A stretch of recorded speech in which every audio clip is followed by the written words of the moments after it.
I know this dude's balling, and yeah, that's nice.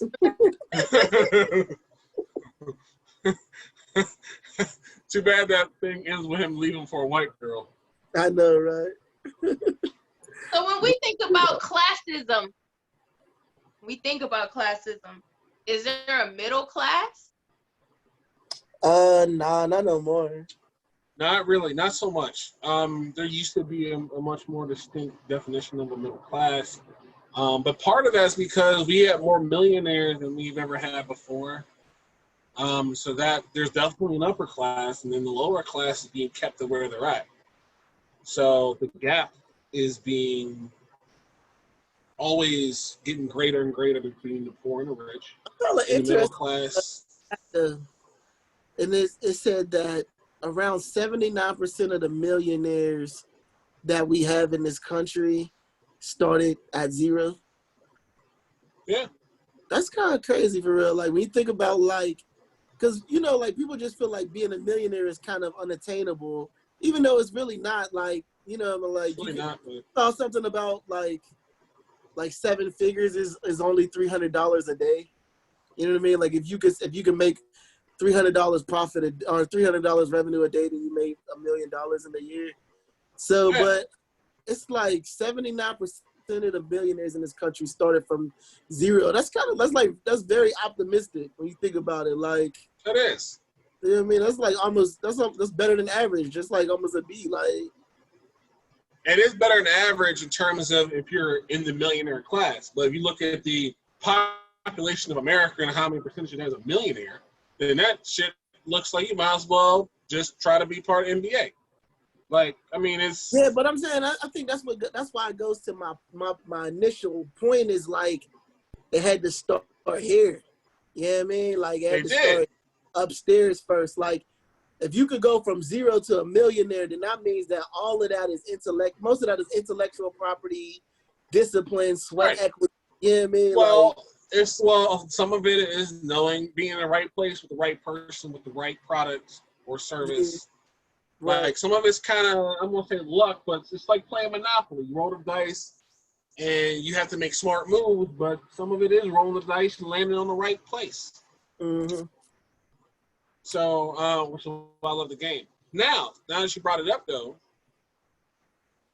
do you feel, the difference between new money and old money? Do y'all know what that means? Like, new money and old money? How that works? Yeah. Mm-hmm. All right, so new money and old money. What do y'all think? What's your thoughts on that? Because that is a battle amongst itself in the rich people, the wealthy people community. Is their new money versus the wealthy people who normally own some crazy shit that is just handed down through generations. Where your job is you're an heir or an heiress, like Paris Hilton, like. She just inherited, her father's stuff, and that's what it is. Mm-hmm. That's old money versus like new money. You said 79%. They made their wealth in their lifetime. Yeah, it wasn't passed down. Mm-hmm. I mean, what's y'all thoughts on that? What's your thoughts on old money? Because I feel that's the issue. It's crazy. I think a lot of old money. We don't.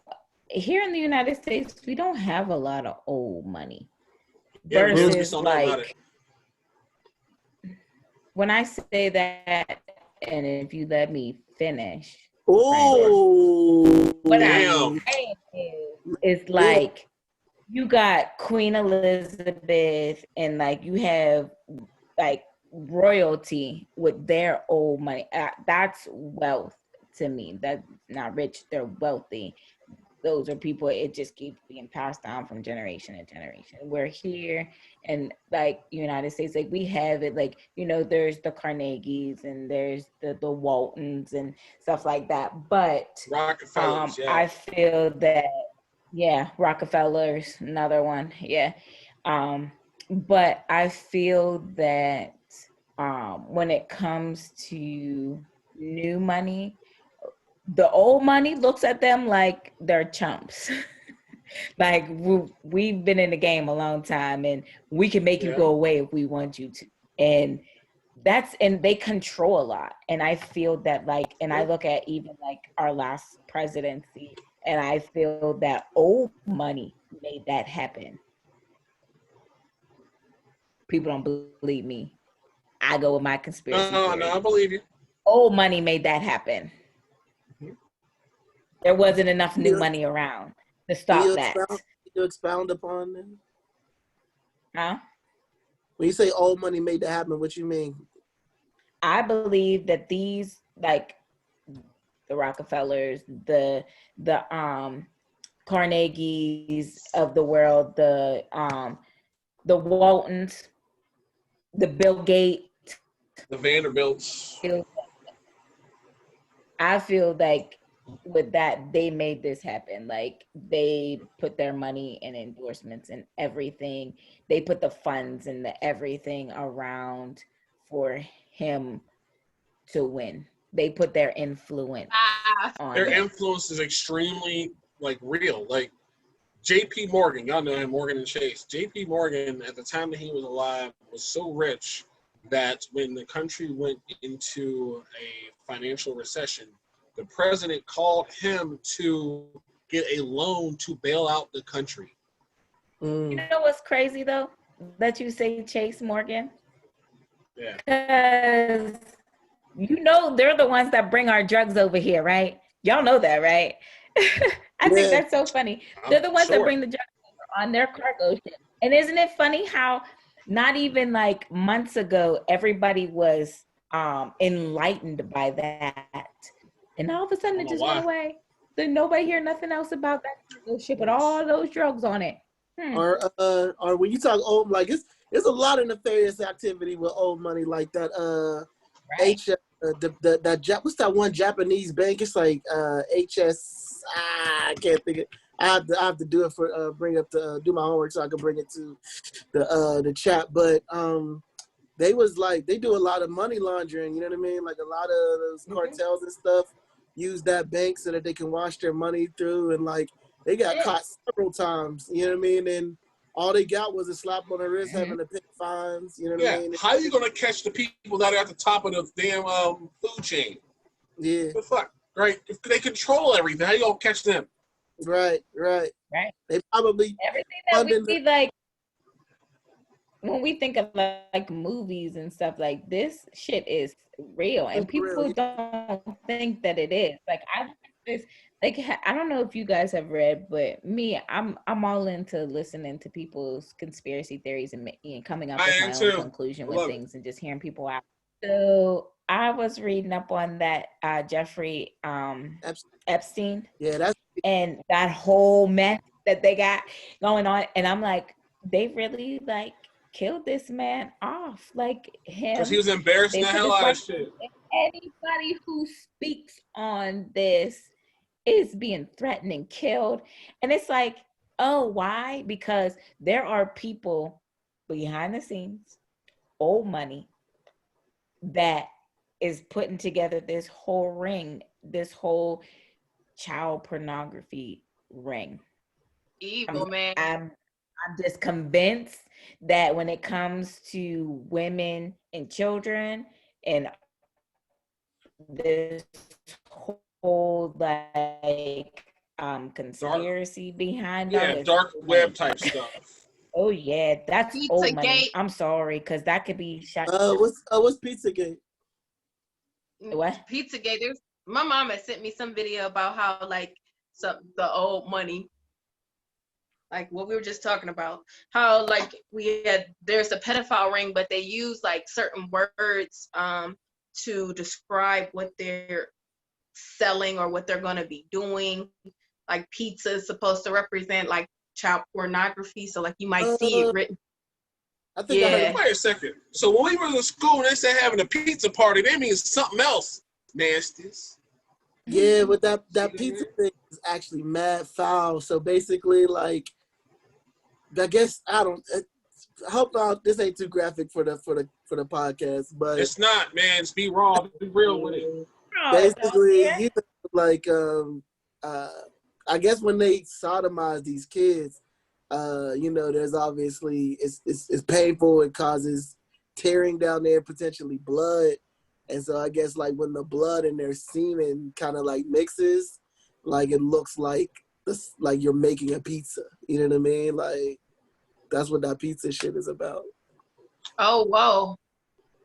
I didn't. That's new. That's new information, sir. Yeah, it's kind of That's foul, but really, yeah, so yeah, it's And it just got real quiet real quick. Okay. I told you it's super foul. Like, no, like they even did that they were talking about on was that Wayfair and how they were doing that Oh, the yeah. description thing on Wayfair. It made me look twice. I was Yo, like, they're like wondering human why trafficking through like the cabinets and shit. Yeah. Right. They give it to you. explain what's going on Wayfair. So in Wayfair, they had like missing and exploited children that were being so they had these cabinets that they were sell, like big cabinets, small cabinets, long Yeah. cabinets, short cabinets. They were taking the description of these cabinets and they were Yeah. the lot number on it would have like their date of birth and what they were being described as on like the missing and exploited children's webpage. Mhm. So their birthday and their what was it? Their birthday and their number of like when they like on the website or whatever, and they would have that on there to correlate with that kid. So then the person would go on and look on Wayfair and they could see that this cabinet is this kid, blah, blah, blah. They can go on and look at the picture of it and then they can purchase it. And then when they purchase it, they would take that kid to that person.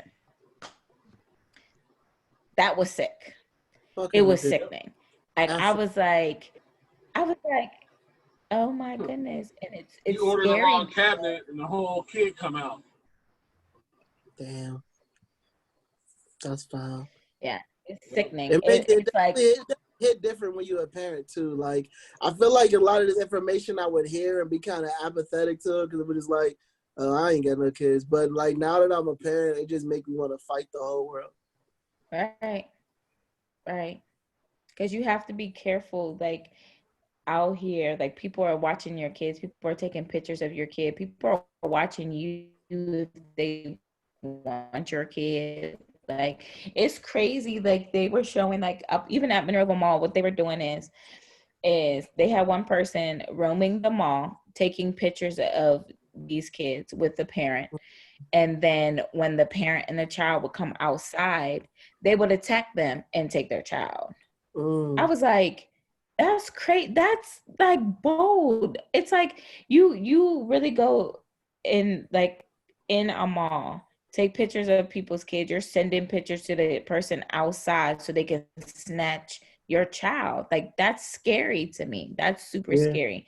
So like, when I go out, I'm not on my phone. I'm not distracted when I have my child with me because I'll be damned. You better just because we fight and we gonna fight. Yeah, but they don't even want to fight. They want to do it smooth. They want to snatch your kid. Yeah, I mean, like You know how you protect your kids from getting kidnapped? You chain them all together because they never kidnap more than one kid at once. It's too much to handle. You ever notice that? Y'all Only see one kid at that a time. video? Did y'all see that video where that monkey drives up on a motorcycle and tries to kidnap that kid? oh wow. No. What?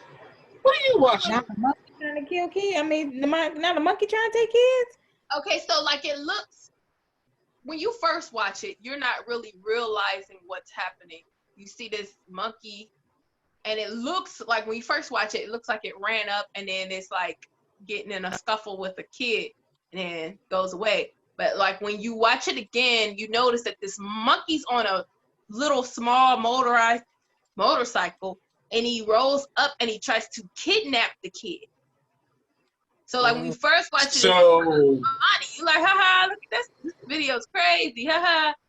No, he's on that monkey's on a string. and he literally is trying to. He grabs a kid, like there's like 3 kids sitting there. He grabs the smallest one. I'm gonna send it to you. Oh, and the dad. So King Louis tries to take Mowgli, and He doesn't get him. He loses the grip of the kid, right? And then, like a dad kind of runs out. I don't remember. They're like Indian, right? Yeah.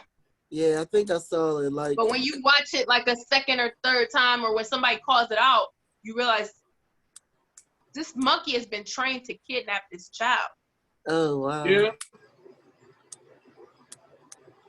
that's foul, Yeah. man. I mean, all for the love of money too, and I guess that's how we got started on this. It's just like, I mean, how could you cause that much trauma in somebody's life just for a little bit of money? You know what I mean? because people are sick, man. The love of money People are is sick. the root of all evil. Right, because I feel that, like, money controls the world. So regardless of what, us little people is always going to overtake. Always. Well, eventually it does happen. That's why we're having this discussion tonight, because I think the next civil war in this country is going to be rich versus poor, 99% versus top 1%, because we're tired of this shit. But that only, like, I feel like a war to that capacity doesn't, like, okay, you might be satisfied in the moment, you know what I mean? But the real issue is just the selfishness and the lack of resources, and like just like the whole concept of capitalism in general, you know what I mean? Like the fact that you gotta starve because you don't fit within the dynamics of the social order, you know what I mean? Like, very true. You gotta follow the rules. You gotta fit in to get in. Whatever. Get in where you fit in. You gotta do all that, because but see, so here's the difference though, man. Like, they know that they can't control the 99% if we collectively decide to move against right. it. It was kind of demonstrated with the George Floyd protests. They know what to do with that for a little bit. But those George Floyd protests, for the most part, are very disorganized. If they were organized, there ain't shit they could do. Right. And that's what happens with revolutions, which normally in situations like this, where there's a tyranny of the rich, those people normally end up beheaded and dead throughout history. Like, they rise up, they kill the people on the top that's doing too much with the money, and redistribute the wealth, and the cycle starts all over again. Right. That's the issue, is that we're not organized enough, and they also, this is the smart part about America, they've made sure to keep the 99% distracted. Right. And they distract them with a lot of misinformation. They distract them with having us fight amongst ourselves. Right. Because I don't know if y'all have noticed, I've watched some documentaries recently. A really good one to watch, I recommend, it's called Hate Thy Neighbor. But in looking at like the racist people, man, the racist people are just as poor as anybody else. Yeah, poor. And we're fighting amongst each other, so the rich folks can sit back and chill, because we're not even focused on them. We're focused on each other, and they keep on giving us, having us buy stuff to fight each other. It's like, all right, so Alicia likes conspiracy theories, but this is not. It's less of a conspiracy theory and more of a factual situation. The Rothschilds family, the Rothschilds? Mm-hmm. Yeah, they are a very famous family because they own the richest bank in the world, and historically they have funded countries to go to war. And what they would do is they would fund both sides, both countries. So no matter what, they're making money. Now those countries are fighting and killing and doing the dumb stuff, whatever, and they're just sitting up pretty, making money. Right. So that's the same thing's happening here. So they're having people at the bottom fight, and they're just fueling that. They're just feeding into that and just letting that be, so they can continue being on top and in control. Sitting over there like dance puppet. Right. Exactly. Like, Basically, What was that?